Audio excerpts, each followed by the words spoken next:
다속 유영모의 생명의 말씀 다속 강의 제26강 혈육의 근본은 흙이고 정신의 근본은 하늘이다. 혈육의 근본은 흙이고 정신의 근본은 하늘이다. 두 번째 시간으로 우남파리탄신, 우남파리탄신이라는 제목으로 말씀드리겠습니다. 두 번째, 우남파리탄신. 이번에는 조선일보에 대통령이 82주년 생일을 맞이해 지은 시가 실렸습니다. 십생구사 구생인 고국청산 도유모 6대 임은 독자신 선영백골 호무친. 그런데 무슨 제목이 있는 것도 아니고 그냥 이렇게 지었다고 합니다. 십생구사 구생인은 10번이나 사는데 그중 9번이나 죽을 뻔했다는 말입니다. 일생을 어렵게 겨우겨우 구차하게 살아온 자신의 일생을 말하는 것으로 보입니다. 6대 임은 독자신은 6대나 내려오는데 이 시 가문에서는 독자로 내려왔다는 말입니다. 이런 말은 처음 듣습니다. 고국청산 도유몽은 내 고향 내 나라의 푸른 산과 들에 한갈 꿈만 있다는 말입니다. 모든 것을 버리고 해에서 고생하다 고국에 돌아와 건국의 토대를 맡아보는 게 꿈만 같다는 소리 같습니다. 남북 통일이 아직 안 되었음을 한탄해서 꿈만 같다고 한 것인지 아니면 어떤 생각으로 한 말인지 알 수 없습니다. 선영백골 호무친, 먼저 간 조상이 묻힌 무덤을 선영이라고 합니다. 그 무덤에는 백골이 있을 것입니다. 이것을 다 수호해야 하는데, 즉 벌초도 하고 보호해야 하는데 자손이 없다는 말입니다. 자손이 없어서 선영수호할 사람이 없다는 것은 전에는 안 그렇게 생각했는데 지금은 현저히 생각이 난다는 말입니다. 대통령이 어머니에 대해 자주 말하는데 동양에서는 아버지를 존중하고 서양에서는 어머니를 존중한다고 합니다. 신문에 난 것을 보면 최근 일본의 역사학자 후등이 강의에서 가족주의, 곧 가장주의의 연장이라고 할 수 있는 천황이 1945년 8월로 마지막을 고했고 일본 역시 가장주의에서 어머니 중심의 살림이 일어난다고 말하였답니다. 사랑의 어머니 중심은 서양이 아주 심한데 대통령이 연말에 찾아온 생일에 어머니 아울러 조상 생각을 한 것은 자연의 이치라 하겠습니다. 그래서 그런지 전에는 생각지도 않았던 아들을 얻고자 그날로 양자를 삼았다고 발표했습니다. 생일에 개인의 느낌을 이렇게 말한 것은 좋으나 그래도 나라 일을 맡은 사람으로서 무엇을 하겠다는 말이 없었다는 것은 좀 못합니다. 양자에 대한 생각은 차차해도 되는 게 아닐까 싶습니다. 그런 감정을 국민에게 보여준 것은 물론 연로하기 때문에 나오는 생각이라 뭐라 할 수 없지만 그래도 일국의 대통령이 아닙니까? 감상 하나로도 표현이 되면 그 영향이 어떤지 국민이 그것을 어떻게 여길지 늘 생각해야 하는 게 아닌가 싶었습니다. 그래서 그 운을 따서 이런 느낌을 적었습니다. 화오남 파리탄신운을 보겠습니다. 운을 따서 시를 만들어 화한 것이다 라는 제목입니다. 선대 왕조 후민인 선대에는 왕이 나라를 다스렸고 그 사직을 이어받아 오늘날 다시 민국의 사람으로서 이 나라를 다스린다. 즉 후대의 대통령이 되었다는 말입니다. 백세 임은 응보신, 이렇게 길게 내려온 임은의 응보신이라 불가에서의 삼신은 법신, 보신, 응신을 말합니다. 법신은 진리이나 들어갔다 나왔다 해도 영원한 그리스도의 정신, 그리스도의 인격이라 말할 수 있습니다. 보신은 잘하면 잘하는 대로, 못하면 못하는 대로 잘하고 못한 것을 받는 몸뚱이를 갖고 나온다는 말입니다. 그리고 응신은 세상이 어지러울 때 마땅히 그 일을 담당해야 할 필요가 있어서 나오게 된 몸뚱이를 말합니다. 그래서 응보는 받을 것 받고 응할 것은 응하는 인연과 같은 몸입니다. 이렇게 보면 대통령이 독자인 것은 물론이고 오늘날 민국의 일을 맡게 된 것도 인연입니다. 고국창생 목미안, 고가 아니라 옛고를 썼습니다. 우리나라의 역사가 5천년까지는 모르나 이 3천년은 더 되는 게 사실입니다. 나라로 치더라도 옛나라입니다.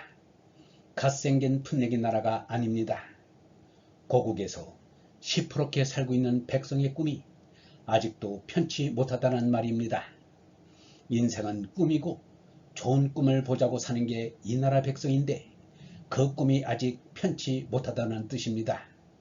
단일민족의 꿈을 어떻게 하면 편안하게 이루어질지를 생각하니 아직 평안치 못합니다.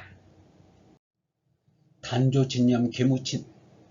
단조는 단군 할아버지입니다. 진은 수레가 둥그렇게 돌아가는 모양을 말합니다.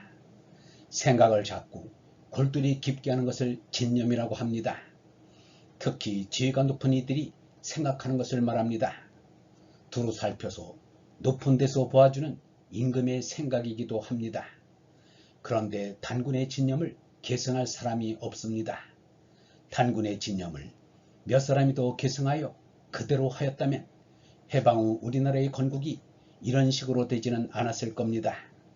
이것을 이을 자식이 없습니다. 대통령이 혼자 느낀 것 같이 이 사람은 이 사람대로 이렇게 느꼈습니다. 단군의 자손으로서 이같이 느꼈을 뿐입니다. 백세임은 응보신. 이승만 대통령이 그렇습니다. 고국창생 목미안이라 아직 그렇습니다. 단조진념 괴무친. 단군의 일을 이을 자식이 없다는 것은 사람을 원망하는 것이지 하늘을 탓하는 게 아닙니다. 단군의 진념을 잊지 않았다면 이제부터라도 해야만 합니다. 단군의 뜻을 내 뜻으로 알고 홍익인간하여야 합니다. 애초에 단군은 이 세상을 돌아보며 어디로 가는 게 좋을까 궁리하다가 산 위에서 내려다본 이 나라에서 홍익인간을 해보고자 온 것입니다. 단군은 하느님으로부터 이 백성에게 그렇게 하라고 명을 받은 존재입니다. 선조를 받들라고 말하고 이제까지 받들어 왔습니다. 우리가 그것을 본받아 어떻게든 자손을 이어 효도를 하고 산소라도 잘 수호하는 것이 좋은 일이고 미풍인지 모르겠습니다. 그러나 또 생각할 문제가 있습니다. 이 나라의 장래가 어떻게 된다는 것을 알아야 합니다. 가장주의는 깨져야 합니다. 가족주의는 깨져야 합니다. 족보를 따지지 않는 시대가 아닙니다. 가첩 정도로 집에 누가 왔다 갔는지 적어놓는 정도면 족합니다. 이런 것을 자꾸 하면 쭈그러듭니다. 앞으로 나가는 일이 아닙니다. 화장하기 싫어하고 땅에 묻히기를 바라는 생각도 깨져야 합니다. 모두 땅에 묻고 제사를 잘 지내라고 하면 150만 명이 사는 서울은 다 어떻게 되겠습니까? 엉덩이 하나 붙일 곳이 없어 여름에는 개천가에서 쉬면서 죄다 땅에 묻히기를 바라고 제사 받기를 원하면 이 일을 다 어디서 하겠습니까? 예전만 해도 장한 가오가 5만 호라고 했습니다. 한 가오를 5명씩 잡으면 25만 명이 됩니다. 우리 어릴 때를 생각하면 서소문, 송월동, 수문방, 동대문 일대에 온통 무덤뿐이었습니다. 그런데 인구가 150만 명이나 되는 지금은 어떻게 되겠습니까? 조상을 모시는데 남에게 뒤지지 않기 위해 빚까지 지면서 산문을 세우고 죄정까지 만드는 게 효라고 하면 이것을 다 어떻게 하겠습니까? 동고동락의 이치가 어떤 것입니까? 내가 계집을 좋아하면 허락비가 없도록 다같이 살게 해주어야 하지 않습니까? 본디 고향을 떠나서는 못 산다는 말이 있습니다. 조상을 떠나고 부모를 떠나서 사는 것은 분명히 모든 것을 버리고 가는 셈이므로 고향을 떠나서는 못 산다고 하였고 떠나지 못하기도 했습니다. 이승만 대통령이 민족 사상과 배일 사상을 갖고 해외로 망명할 때 정 고향을 못 잊고 선영을 생각했다면 진작에 첩이라도 얻어서 자손을 보지 않았겠습니까? 그런데 지금에 와서 자손을 못 본 게 서운하고 선영을 받들어야 한다고 말하는 것은 개인적으로는 좋게 생각되지만 그 영향이 어떨지 생각하지 않으면 안 됩니다. 이렇게 가장주의를 조장하여 우리 국민이 조상을 모시고 제사를 잘 지내고 대가 끊어지지 않게 하는데 남보다 잘하고 더 많이 하게 하는 게 잘하는 살림이라고 생각하게 되면 참으로 큰일입니다. 족보를 3천만 명의 국민이 다 따지면 큰일 납니다. 어떻게든 대를 이어야 한다는 유교 사상 때문에 얼마나 부패했고 갈등과 싸움이 많았는지는 조선주의 역사가 잘 말해줍니다. 유교 사상에서 자손을 이어가는 것을 효라고 한 것은 옛날에는 자손이 귀하고 사람 수가 적었기 때문입니다. 그런 학설이 아니고는 번식이 안 되니까 그런 말을 한 것입니다. 무슨 딴 뜻이 있어서가 아닙니다. 원줄기가 있는 게 아닙니다. 프랑스 같은 나라는 지금 인구가 자꾸 줄기 때문에 여러 방법을 통해 정식을 장려한다는 말을 들었습니다. 호라비와 과부 그리고 미혼자에게는 세금을 받겠다는 식의 일을 학설로 만든 것밖에 아무것도 아닙니다. 후손이 대를 이어야지 그렇지 않으면 불효 중 상불효라고 합니다. 그런 억설이 어디 있습니까? 이 사람은 진작부터 이런 말을 했습니다. 자손이 끊어지는 것을 걱정하지 말고 정신이 끊어지는 것을 걱정하라고 말입니다. 인간의 대를 잇는 것은 소나 돼지 같은 짐승의 새끼가 아니고 사람의 자식입니다. 사람을 대표하는 것은 곧 정신입니다. 이 정신을 이어나가는 게 중요하지 자손이 끊어지는 것을 걱정할 필요가 없습니다. 실상 보십시오. 자손이 끊어진 사람이 몇이나 됩니까? 극히 적습니다. 그러나 정신이 끊어진 사람은 아주 많습니다. 단군의 어를 이은 사람은 삼국시대에도 별반 찾아볼 수 없습니다. 그런데 오늘날 누가 단군의 정신이 끊어지는 것을 걱정하겠습니까? 더구나 이런 세상에서 자식만 많이 낳는 게 효라는데 대체 그런 효가 어디 있습니까? 그런 말이나 할 줄 알았지 정신이 끊어지는 것을 염려하는 사람이 있다는 말은 들어보지 못했습니다.